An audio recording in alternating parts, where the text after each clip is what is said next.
At Hitotsubashi University, which is one of the best universities in Japan, and an adjunct research fellow at the Center for the Promotion of Disarmament and Non-Proliferation, Japan Institute of International Affairs.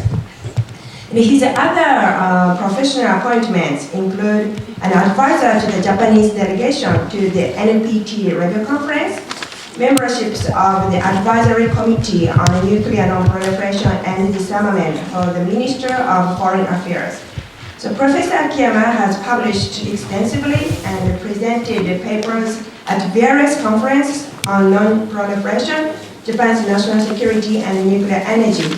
So recently, he worked on a review of the Fukushima nuclear accident as a member of the working group for the Independent Commission on the investigation of the Fukushima nuclear accident, initiated by a private think tank, Reviewed Japan Initiative Foundation.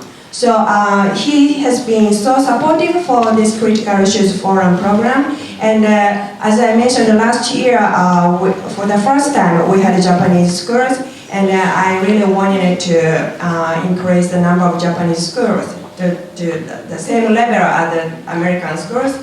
And he's the one who really helped me to materialize this hope. So I really would like to express my sincere appreciation. So now, Professor Akiyama, stage is yours. This is a really big challenge for me in two ways. After listening to really excellent presentations by students, I don't know what I should say. I have nothing left for me to speak here. And second challenge is, in particular, I've been talking to graduate students and also experts. It's okay for me, talking really difficult jargons, right? But to high school students, I think it is really difficult for me to communicate, probably. So now, after listening to me, you will find that your teachers are great, probably. But with this excuse, I would like to start my presentation. My message is clear. I want you to be very, very creative and innovative. That's the thing. Now you can sleep now, if you are sleeping. And also, I know that you are so hungry now before lunch. So if you don't need to, you don't want to, you don't need to listen to it. My message is clear. You need to be innovative if you really want to take part in the efforts of non-proliferation disarmament. But let me start with my story, why I'm engaged in this business, non-proliferation disarmament. But as you see in YouTube, in many cases, I want to start with advertisement of my university first. My university, Hitotsubashi, is one of the oldest universities in Japan. Right? Meiji Restoration was in 1868, and my school actually was established 7 years after the Meiji Restoration, and to train the businessmen. Then it became Hitotsubashi University, named after the original location of the university. And Hitotsubashi is the name of the one of the shogunate families. And their residence was located in Hitotsubashi in Tokyo, in the central part of Tokyo. But after the great earthquake in 1923, our university decided to relocate to nowhere, actually in the western part of Tokyo. But we try to rename the origin in the name of Hitotsubashi. Then my university is very small, only 4,000 undergraduates enrolled, and we have only 4 faculties in the School of Law, School of Commerce, School of Economics, and the School of Social Studies. And then we have 670 teaching staff. So we have a kind of relatively intimate relationship between students and the faculty members. So normally, each student is requested to belong to one of the seminars which each professor organizes. So I have 13 students at this moment in the junior and senior years. So students take the same class of a specific professor for 2 years, and they will finish the project of their thesis for the graduation. So Then, do you know this? What is this? Yes, it's Mount Fuji. This is where I'm originally from. Of course, not from the top of Mount Fuji, right? But from the bottom of Mount Fuji. This is a picture from the window of my house, my parents' house. And so then I am a son of the farmer. So my parents actually grew the strawberries first. Then, so this is a real countryside in Japan. So I never had a chance to talk with non-Japanese until I became a sort of university student. And of course, I was the son of a farmer, and of course, I actually helped my parents. You know, I woke up at 5 o'clock in the morning and went to the farm, and you know, sort of picking up the sort of brown leaves from this strawberry and so forth, and also pick the strawberries as well. Then, so I had nothing to do with international relations until I saw an essay of my classmate. Actually, she was my favorite girl, although it's actually one-sided love, in fact, unfortunately. So she wrote in her essay that she wanted to be a diplomat, and she wanted to be a bridge between Japan and the world. So I didn't know the word diplomats at that time. So I checked the sort of dictionary, and I found, oh, that's a really interesting job. Maybe I want to do the same thing. But actually, in fact, I was more interested in the other thing, that is astronomy. So when I was a junior high school student, I want to be an astronomical scientist. So, I asked my father to take me to the foot of Mount Fuji and drop me off in the night. And I asked him to pick me up, in the morning. So that's a place where I normally went out for the watching stars. Then in high school, my Bible was the Carl Sagan's Cosmos.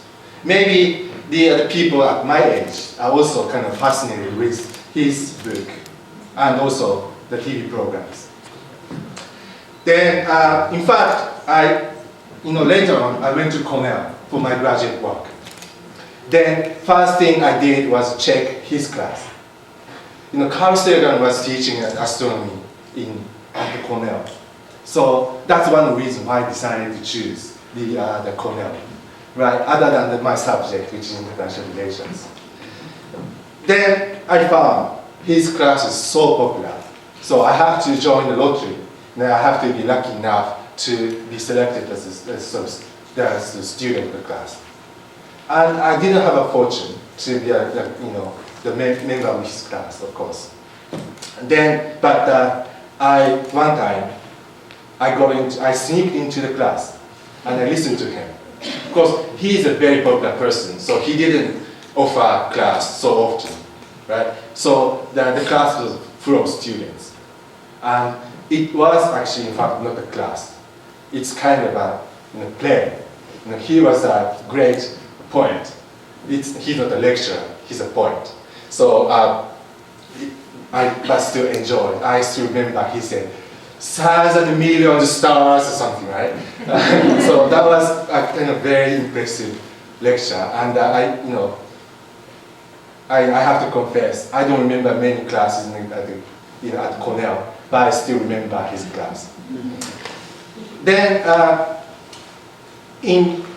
during my high school age, I really enjoyed the studying. But it's not about physics. Unfortunately, maybe the chemistry between myself and the teacher and the physics are not good. So, but I liked the teacher and the history. So I was more enthusiastic about studying history, and I learned how Japan and the international community are interrelated to each other. And so I thought maybe, then I recall when I read the essay by my female friend at junior high school. Or maybe I should study more about international relations. So then I went to university, Hitotsubashi, where I'm teaching now, because that is supposed to be very strong in international relations. Then when I was a junior, the really big thing happened. The fall of Berlin Wall. And my professor, my supervisor, was in Berlin at that time. And he talked to us with his excitement, and how great it was, how it changed the world.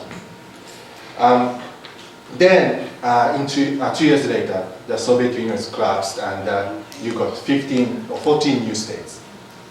Right? So that was very interesting thing for the students of international relations. It is a collapse of a bipolar system, but also this is a kind of crisis of the existing academic theories. So in international relations, we have three major theories, and in particular, realism and liberalism are two main streams.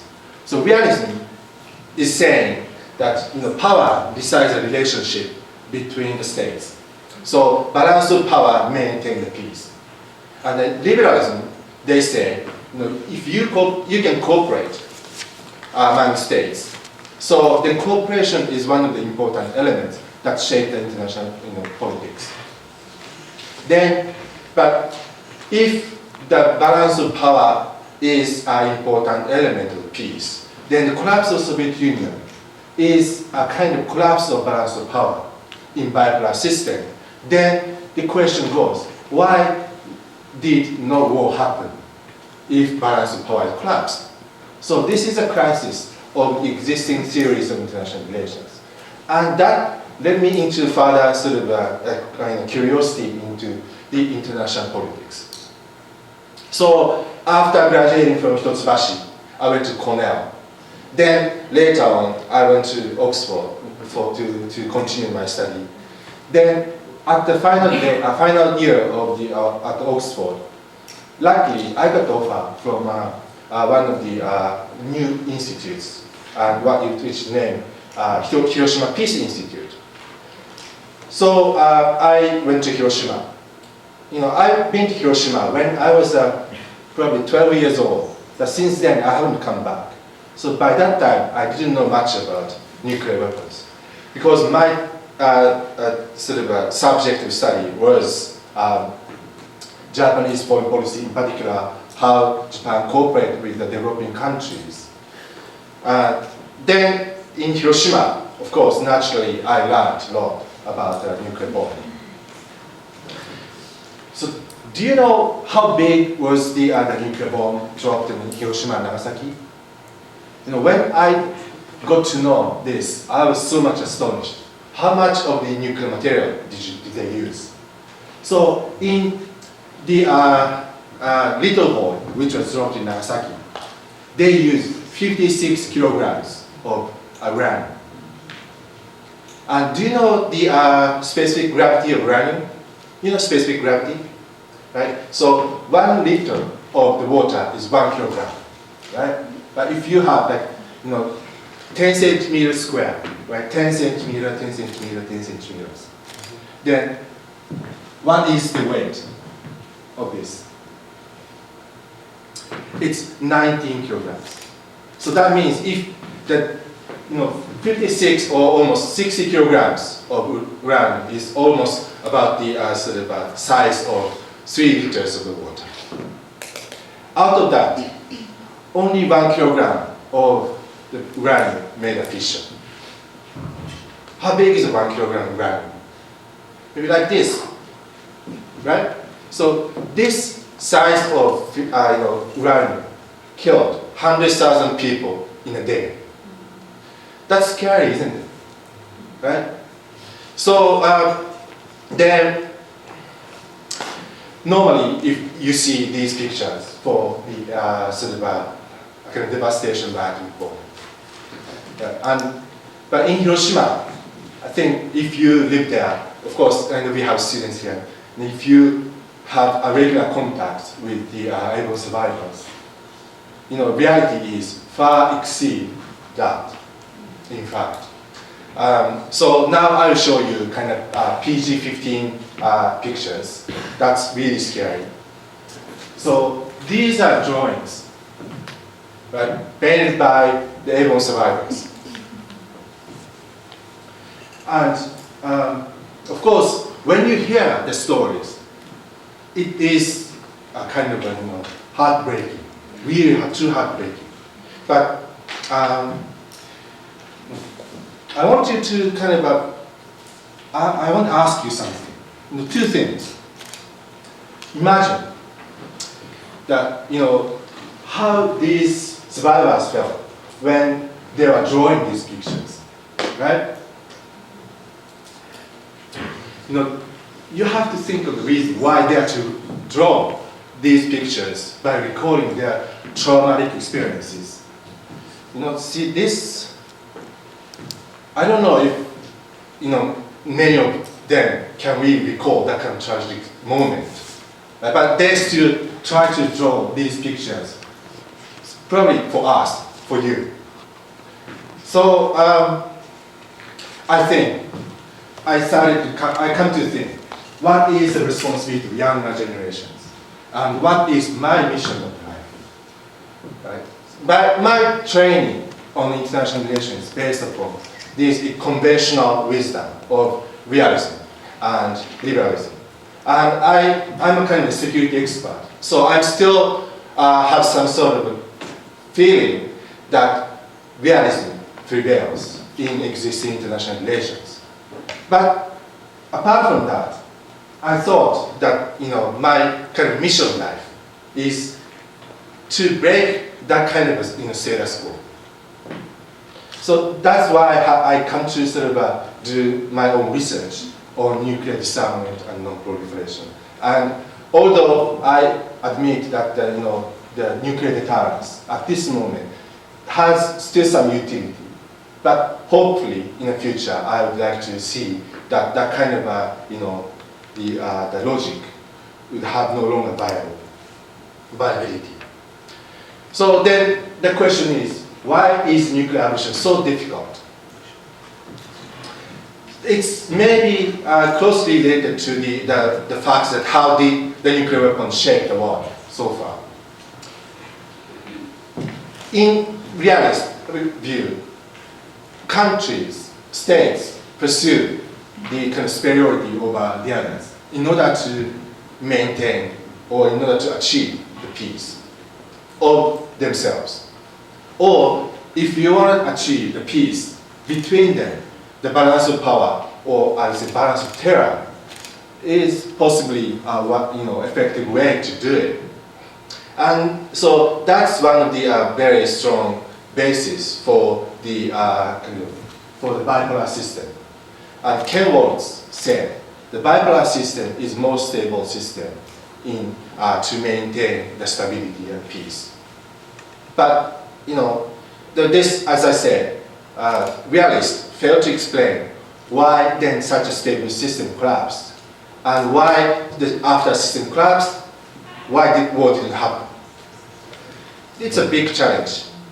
But the other effects that nuclear bomb had was that for the weakers, the nuclear bomb was a big game changer. Between the United States and other countries, there's a huge gap in the military capabilities. So imagine, now, next morning, you find the nuclear-free world, but they still maintain conventional arsenals. How you see the gap of capabilities between China and the United States, between United States and North Korea. I don't think they can fill the gap, never be able to fill the gap. So for the weakers, the nuclear weapon is kind of a game changer to fill the gap and to equalize the balance of terror, not the balance of power. So that is the utility that nuclear possessing countries find. Also, the nuclear weapon changed the world. In a way, how they conduct the war. If you use a nuclear weapons, if the United States use a single nuclear weapon, maybe by accident, then maybe Russia will retaliate with maybe 2,000 nuclear weapons. And then that means the United States has to retaliate.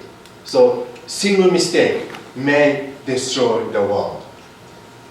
So because the policymakers, I would say based on scientists during the Cold War, were aware of that. That's why they really started to think how to avoid using the nuclear weapons. So nuclear bomb became kind of weapon which is too destructive to use. So the logic is how to avoid a war, how to avoid the use of nuclear weapons with nuclear weapons. That's very interesting logic, but also at the same time, it is very dangerous. And I'm not so sure whether it is sustainable. So that's why, symbolized by the four horsemen, Henry Kissinger, Sam Nunn, Bill Kelly, and George Shultz. These all Cold War warriors started to think that abolition of nuclear weapons is a better way for the sustainable future. But before they are thinking about it, even Albert Einstein said, I know not with what weapons World War III will be fought, but World War IV will be fought with sticks and stones. What does it mean? It means if World War III will happen, then the human being has to start over its history from the beginning. So, we should be very much aware of the real risk. But at the same time, these all logics give us a kind of a feeling that it is how difficult it is for policymakers to abandon the policy choice of nuclear weapons once you possess it. So, many people touch upon humanitarian approaches. I agree with them. But, if you put the shoes of President Obama, shoes of Xi Jinping, or Mr. Putin, what is their responsibility? What are they accountable for? I think their accountability is mostly for the protection of their citizens. And their responsibility is to protect the people of the country. So they probably tend to choose any option available to defend the country. And since they have already got nuclear weapons, that must be one of the choices. So that means maybe we need to think about their psychology, leadership psychology. And we have to convince them that we can protect the people, citizens of the country without nuclear weapons. And that logic is really difficult for us to find. So we need to convince the political leaders that they don't need to rely on nukes for assuming and taking the responsibilities. And that's what we have been doing. It's a big challenge. So what kind of approaches are we taking? Mostly three, I think we can divide into three sort of approaches.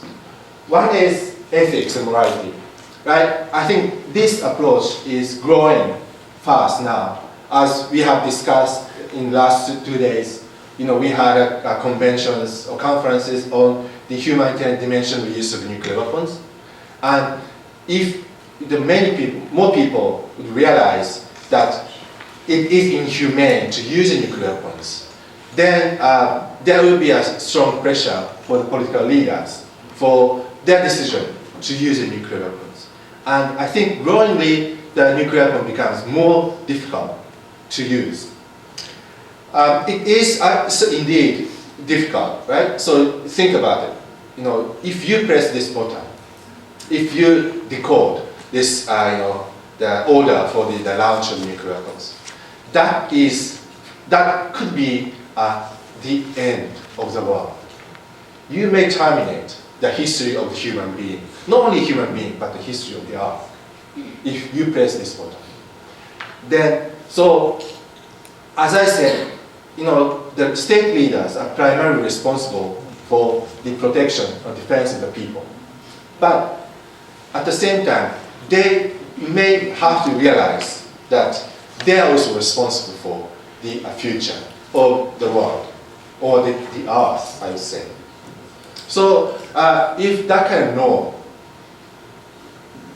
become widely shared among many people, I think that would be a very effective approach to convince the leaders that they don't have to, or they should not have nuclear weapons. But should is not the sort of sufficient condition. We have to provide them the logic that it is beneficial. It is their interest not to have nuclear weapons. And also, the abandoning nuclear weapons does not undermine the power of the state. So far, I'm afraid to say that we are not able to provide such a persuasive logics that the giving up nuclear weapon is more beneficial, or giving up nuclear weapon does not affect the power politics among the states. So I'm afraid the existing logics are not so promising. And also, if we deny this humanitarian approach, then people say we have to have a step-by-step approach. That's what the Japanese government is saying. Japan is under the nuclear umbrella of the United States. And our protection, our defense, is pretty much relying on the US capability, nuclear capabilities, in particular vis-a-vis North Korea. So, we have to have a step-by-step approach to eliminate the threats, and do the confidence building. Then, if the confidence building get mature, then maybe it's time to eliminate the nuclear weapons from the Northeast Asia. That sounds like long time to take. So what I would like to see is the entrepreneurs. Do you know whose work it is? Yes, Steve Jobs. So he was invited to the graduation ceremony at Stanford University. But although he didn't graduate, but he was, I think, one of the stars from Stanford. So what does it mean?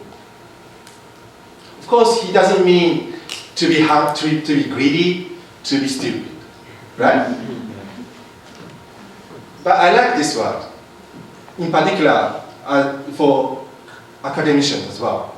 I'm not a businessman, but if you think that you are a front runner of any field, I think we should be like this. Of course, I'm not a genius like Steve Jobs, right? I'm far from that, but at least I want to be, or I try to be. Very, my role is very slim, minor, but at least my spirit is stay hungry, stay foolish. So what does it mean? I think, you have to be innovative. You have to always think about new ideas. And also, you have to initiate something. You start something, right? So there, somebody said today, 思い立ったら吉日, right? So today, let's start acting today. So if you got the good idea, then you shouldn't satisfy with that. You shouldn't be satisfied with that. You have to do something to realize the idea. Right? All people raise so many good ideas, in my view. There are so many good ideas. The problem is, they haven't been able to implement these good ideas. So that's a big difference from Steve Jobs. He had a very interesting idea. And some people say his idea is so stupid, right? 20 years ago, I never thought that my phone is like this shape, right? But somebody thought about it. It's great. And who has iPhone now? Or the smartphones? Right? So you guys are kids of Steve Jobs. And me too. And actually, Appleization of my office is really deeply getting into the steps. So I have an iPhone, I have an iPad, and my desktop is also Apple. The only laptop is from Panasonic. But anyway, so you want to be innovator. Then, also, stay foolish. I like this. You shouldn't stop. Don't stop. Keep moving on. Keep thinking.